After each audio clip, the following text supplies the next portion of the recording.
बिस्मिल्लाहिर्रहमानिर्रहीम। अस्सलाम वालेकुम नादरीन, आप यूट्यूब चैनल देख रहे हैं, मैं इमरान खान हूँ। नादरीन, पाकिस्तान जो है वो एक सिस्टम के तहत चलता है। बहुत बड़ी खबरें हैं जो मैं आपके साथ शेयर करने जा रहा हूँ, लेकिन उससे पहले आपको बताना ज़रूरी है कि पाकिस्तान एक सिस्टम के तहत चलता है। इस सिस्टम के बेनिफिशरीज हैं। इसके अंदर एक बहुत बड़ी एलीट है, इसके अंदर एस्टेब्लिशमेंट है जो सारी चीज़ों को तय करती है और अपने मुताबिक चीज़ों को मोड़ती है, अपने मुताबिक चीज़ों को चलाती है। ये सिस्टम आज तक नहीं हारा। कई लोगों ने इस सिस्टम को चैलेंज करने की कोशिश की, लेकिन जितने लोगों ने भी इस सिस्टम के साथ सर टकराया उनका सर फूट गया।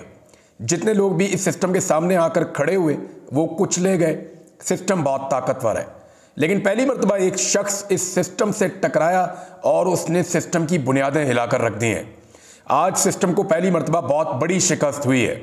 ये क्या शिकस्त है मैं आपके साथ शेयर करता हूँ फैक्ट्स के साथ। यानी ये पाकिस्तान दो टुकड़े हो गया, लेकिन ये सिस्टम नहीं हारा। पाकिस्तान का आम आदमी बार बार हारा, ये सिस्टम नहीं हारा।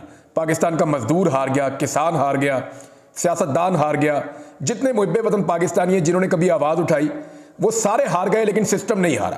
पहली मर्तबा सिस्टम को शिकस्त हो रही है, और ये कैसे हो रही है मैं आपको बताता हूँ। पाकिस्तान तहरीक इंसाफ के MNAs को तोड़ना था, और ये कोई बहुत बड़ा टास्क नहीं था। पूरा सिस्टम इसके ऊपर काम कर रहा था, और सिस्टम ने इतने बुरे तरीके से आज तक काम नहीं किया जितने बुरे तरीके से अब काम किया। बीवियां उठा ली, बेटियां उठा ली, जो है वो माओ बहनों की इज्जत नहीं की, चादर और चार दीवारी का तकद्दुस पामाल कर दिया, फैक्ट्रियां बंद कर दी, घर बंद कर दिए, मुलाजमीन उठाकर ले गए, बंदे उठाकर ले गए, ज़बरदस्ती लोगों को अगवा किया गया, उन्हें हफ्ज़े बेजा में रखा गया, लोगों पे बदतरीन टॉर्चर किया गया, लोगों की फैमिलीज पर टॉर्चर किया गया, बच्चों को ज़हनी और जिस्मानी अजियत पहुंचाई गई। सिस्टम इस लेवल तक कभी नहीं गया था, और जिन लोगों के खिलाफ ये किया गया वो भी कोई कमज़ोर लोग नहीं थे, वो अवाम के मुंतखब नुमाइंदे थे। इससे पहले कभी ऐसा नहीं होता था, मुंतखब नुमाइंदे यूं करके काबू आ जाते थे। यानी एक टेलीफोन कॉल की मार होता है एक MNA या एक मिनिस्टर। ये बेचारे तो भेड़ बकरियों की तरह कभी इधर से भगाओ उधर भाग जाते हैं, उधर से करो उधर भाग जाते हैं, तो जिधर आप बिठाएं अच्छे बच्चों की तरह बैठ भी जाते हैं। लेकिन पहली मर्तबा ऐसा हुआ कि MNAs काबू नहीं आ रहे थे। और MNAs चाहिए कितने थे? टोटल 10-12 MNAs चाहिए थे, और 10-12 MNAs तो हो जाने चाहिए थे। लेकिन सेनेटर में और MNA में एक फ़र्क होता है, वो मैं आपको ज़रा बता देता हूँ। हुकूमत के पास 6 से 7 सेनेटर कम थे, हुकूमत के पास 10 से 12 MNAs कम थे। मैं ज़रा थोड़ा सा फ्लेक्सिबल कर रहा हूँ, एग्जैक्ट नंबर मुझे पता है, लेकिन थोड़ा सा मार्जिन में रख रहा हूँ। तो सेनेटर्स का मामला यह है कि वो इलेक्शन लड़कर नहीं आते, ये मैं आपको क्लियर बता दूँ। सेनेटर जो है वो ज़ाती ताल्लुकात की बुनियाद पर, सियासी लीडरशिप के साथ ताल्लुकात की बुनियाद पे, या एस्टेब्लिशमेंट और सिस्टम के अंदर उनकी एक अच्छी बातचीत होती है, उस बुनियाद पे सेनेटर जो है वो अवामी वोट के बगैर, जो अवामी मुंतखब नुमाइंदे हैं उनके साथ गेम करके वो सेनेट में आ जाते हैं। उन्हें पब्लिक के पास नहीं जाना पड़ता। सेनेटर को जाके घर घर दरवाजे दरवाजे पे गली गली मोहल्ले मोहल्ले वोट नहीं मांगना पड़ता। सेनेटर जो है वो लोगों के वोट का मोहताज नहीं होता। तो इसलिए सेनेटर इस बात को इतना समझते नहीं है, और उनको खरीदना उतना मुश्किल नहीं होता।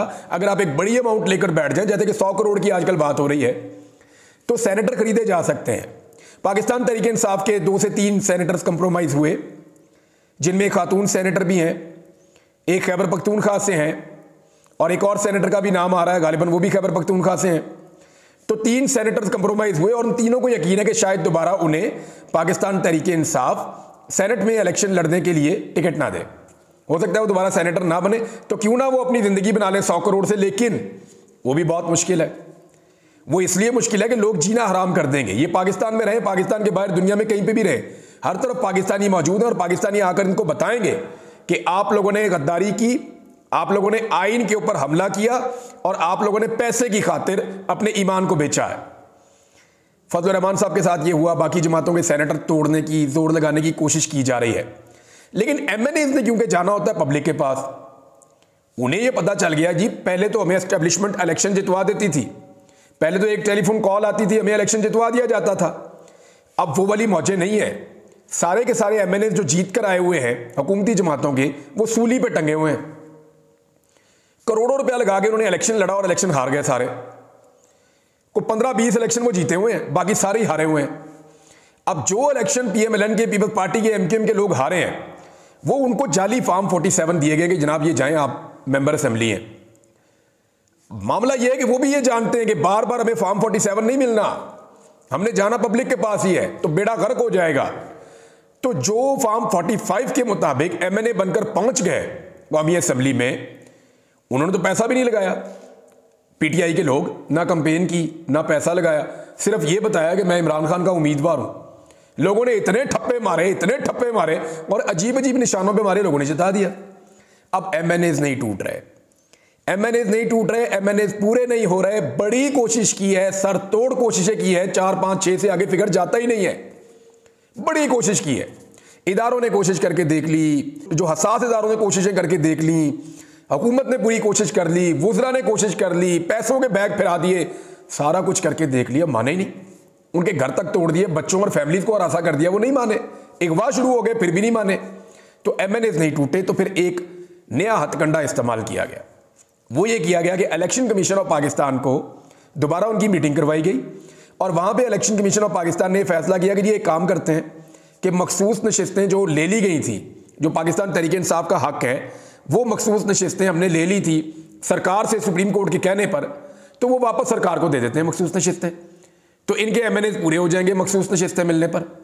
ये वाला खेल जो है वो खेलने की कोशिश की गई और इसका फैसला किया गया।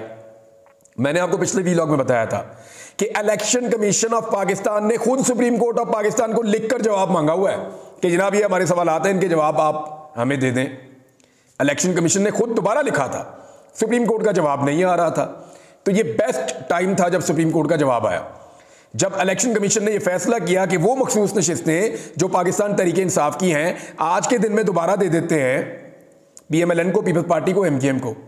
जब ये सारी सीटें उनके पास इकट्ठी हो जाएंगी, वो 2/3 अक्सरियत में चले जाएंगे, सेनेट में अपने मारदार कर लिए, कुछ ना कुछ करके गेम बना लेंगे और कौमी असेंबली में भी हमारे नंबर पूरे हो जाएंगे। आईनी तरमीम एक दफा हो गई तो हो गई, और आईनी तरमीम भी वही वाली करने जा रहे हैं जो पहला मुसवदा है, यानी कादी फायद ईसा साहब की एक्सटेंशन, 68 साल तक की उम्र, नई अदालती एक वो बन जाएगी, आईनी अदालत कायम कर दी जाएगी, जुडिशरी तो सारी हो गई, अजीबोगरीब किस्म की सूरत हाल हो जाएगी। जिस जज को दिल करेगा जिस मर्जी अदालत में ट्रांसफर कर देंगे।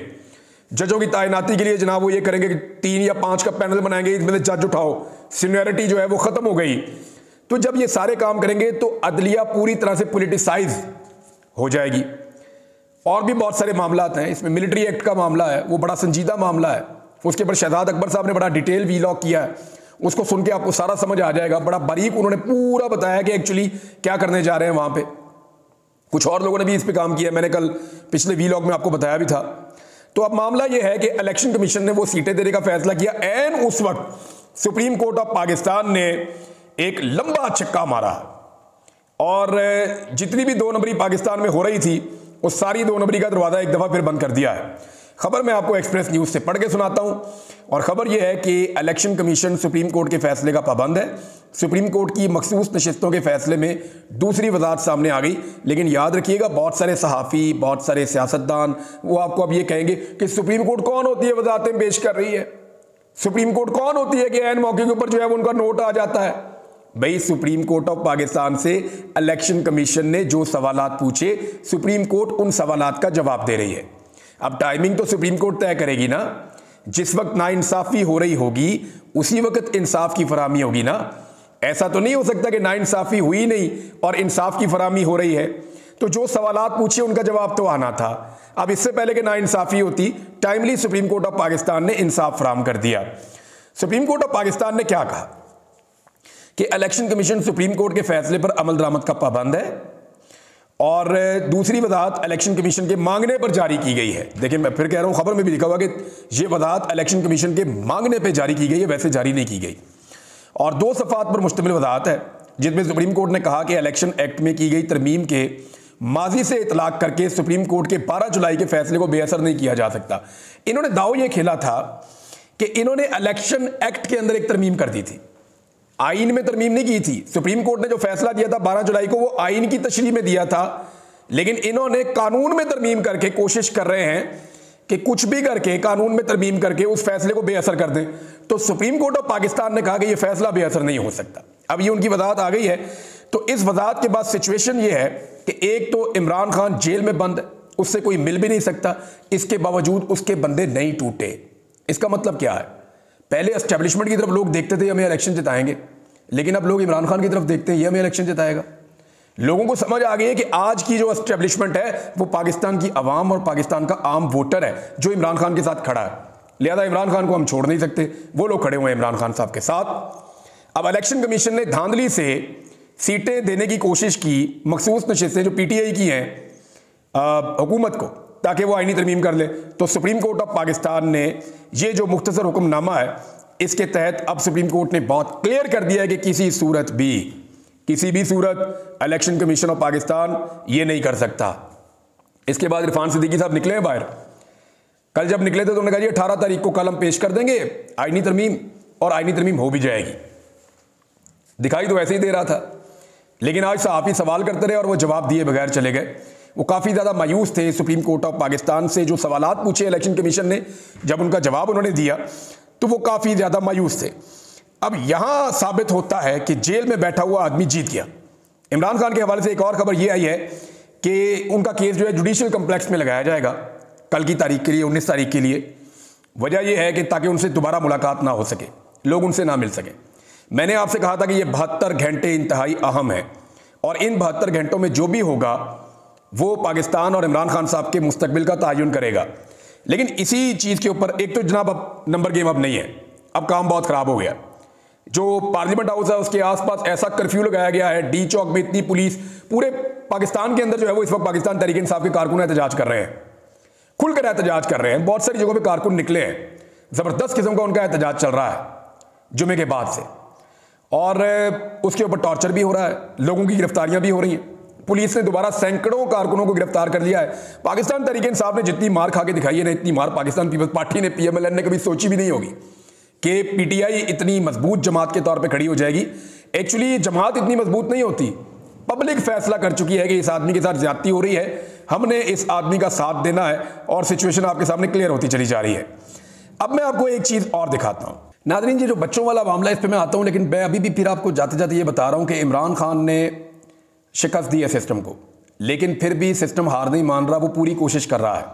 अभी भी बंदे तोड़ने का सिलसिला जारी है, पैसों को बढ़ाया जा रहा है और बढ़ाया जा रहा है और बढ़ाया जा रहा है, लालच दी जा रही है, दबाव डाला जा रहा है। ये हुकूमत आखिरी दिन तक पूरी कोशिश करेगी कि कुछ ना कुछ करके आईनी तरमीम करके रास्ता बना ले। अब मैं आपको एक और चीज़ बताता हूँ कि जो स्टूडेंट्स का एहतजाज जारी है, वो एहतजाज कर रहे हैं, और उनके ऊपर जो टॉर्चर हुआ अब तो वो उसके खिलाफ निकल आए, इन्हें मारते क्यों हमें। जो बच्चे लाहौर में गिरफ्तार किए गए उन तमाम की ज़मानतें हो गई हैं, अल्हम्दुलिल्लाह तमाम बच्चे रिहा हो गए हैं। लेकिन इस हुकूमत ने फस्तायत का एक रिकॉर्ड कायम कर दिया कि टीन एजर्स को पकड़ के लॉकअप्स में और थानों में बंद कर दिया है। उनके माँ बाप बेचारे सारी सारी रात, वो पढ़ने वाले बच्चे हैं, वो एहतजाज कर रहे थे। ये उनका मौक़िफ़ ठीक है या गलत है एक अलग बात है। हुकूमत को चाहिए था कि उनको अपने बच्चों की तरह डील करते, हुकूमत ने उनके ऊपर चढ़ाई कर दी जैसे हसीना वाजिद ने की थी, तो ये बड़ा अनफॉर्चुनेट है। अब इसके अंदर हुकूमत एक प्रोपेगेंडा कर रही है कि एक्चुअली ये बच्चों का एहतजाज नहीं था, इसको इंस्टिगेट किया गया है, इसको डिज़ाइन किया गया है, और वो ये कह रहे हैं जनाब कि ये जो डिज़ाइन किया है ना, ये करने वाले चंद लोग हैं, उसमें मेरा नाम भी शामिल कर दिया। अब ये कोई ऐसे बेशर्म लोग हैं, मेरे मुंह से कोई अजीब बात निकल जाएगी तो मैं आपको डायरेक्टली बताता हूँ कि इन्होंने किया क्या। तरीका वारदात आप इनका देखें और आप इनकी हरकतें चेक करेंगे। जो इन्फॉर्मेशन मिनिस्टर है पंजाब की, वो जाली स्क्रीनशॉट बना बना के सोशल मीडिया पे डाल रही है। इस वक्त पाकिस्तान में जाली खबरें फैलाने और जाली प्रोपेगेंडा करने का जो सबसे बड़ा ठेका है वो इंफॉर्मेशन मिनिस्टर पंजाब के पास है।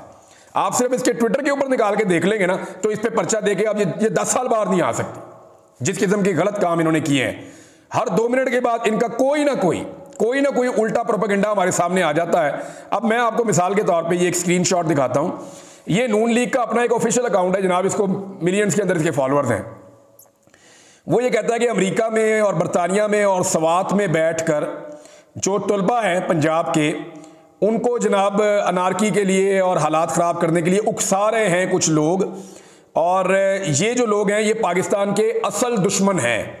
अच्छा, इसमें जी शहबाज गिल हैं, मुहित पीरज़ादा हैं, आदिल राजा साहब हैं, और इसके बाद जी इमरान रियाज खान। मैं किसी और की बात नहीं करता, मैं अपना आपको पढ़ के सुना देता हूँ कि मेरे ऊपर उन्होंने वकूआ क्या डाला है।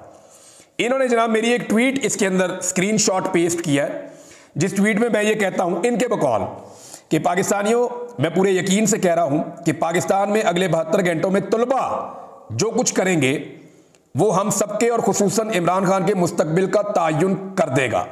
तलबा का लफ्ज़ याद रखिएगा।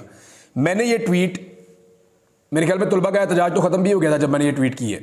अब ज़रा आप देखें कि मैंने जो ट्वीट किया था वो मैंने कल किया था रात को लेट नाइट, और मेरा जो ट्वीट है जब आप वो देखेंगे तो आपको आइडिया हो जाएगा कि कितने बड़े ये फ्रॉडिये हैं। मैंने ट्वीट किया था, पाकिस्तानियों मैं पूरे यकीन से कह रहा हूं कि अगले 72 घंटों में जो भी होगा वो हम सब के और खुसूसन इमरान खान के मुस्तकबिल का तयन कर देगा। तलबा का तो मैंने नाम ही नहीं लिया इसमें।